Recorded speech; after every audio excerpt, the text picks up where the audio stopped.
السلام علیکم۔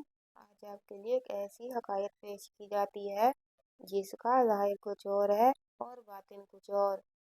ایک گاؤں میں ایک مؤذن رہتا تھا۔ اس کی دل خراش آواز سے سب نالے تھے، مگر مؤذن کو خوش فہمی تھی کہ اس کی آواز بےحد سریلی اور میٹھی ہے۔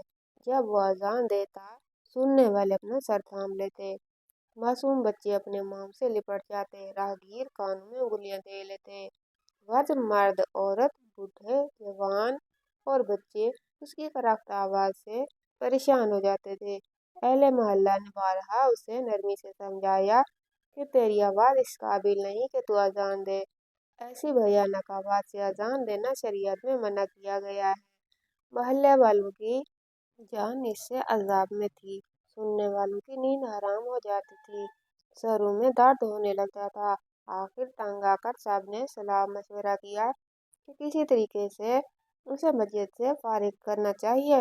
سب نے دل کھول کر مؤذن صاحب کی مالی خدمت کی اور عرض کرنے لگے، ہم آپ کے لحن داؤدی سے بہت مستفید ہوئے، آپ نے بہت خدمت کی، اب کچھ آرام کیجیے۔ ایک قافلہ مکہ معظمہ جا رہا تھا۔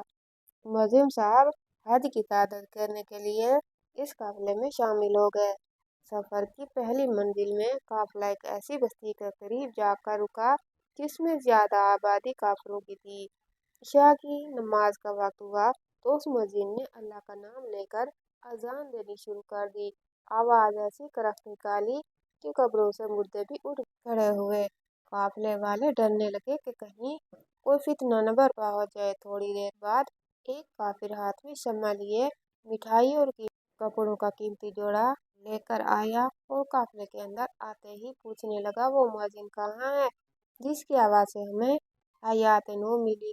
قافلے والوں کو اس کی یہ بات سن کر حیرت ہوئی۔ کافر مسکرا کر کہنے لگا، میں شکریہ ادا کرنے حاضر ہوا ہوں۔ کافر کہنے لگا، میری اکلوتی لڑکی ہے، نہایت ہی حسین و جمیل اور نازک دماغ ہے، مدت سے اس کی آرزو تھی کہ مسلمان ہو جائے، ہم اسے برابر سمجھاتے رہے کہ یہ خیال چھوڑ دے، اپنے باپ دادا کا مذہب نہ چھوڑ، مگر اسے کوئی نصیحت کارگر نہ ہوئی تھی۔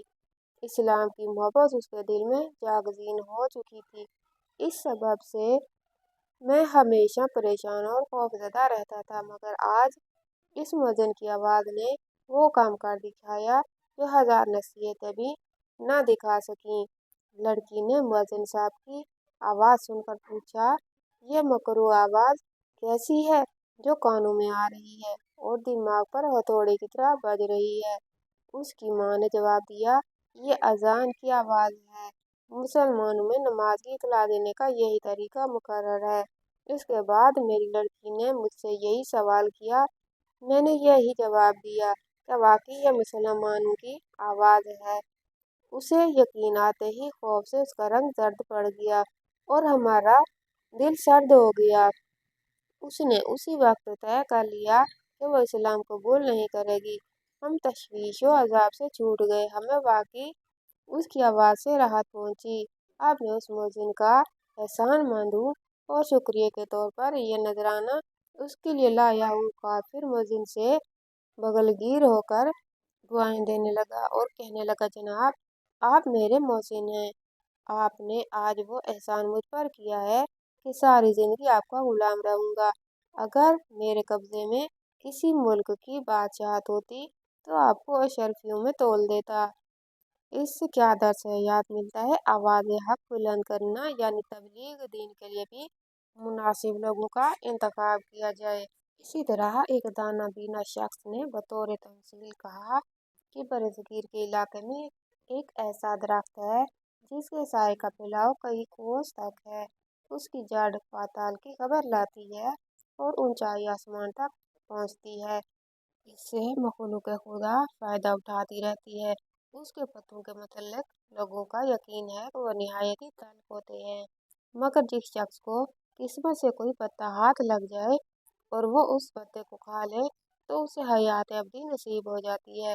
اس درخت کے نیچے مردان خدا سال ہر سال جھولیاں پھیلائے انتظار میں بیٹھے رہتے ہیں کہ کب کوئی پتا جڑے اور ان کے ہاتھ آئے۔ یہ حقائق ایک بادشاہ سے سنی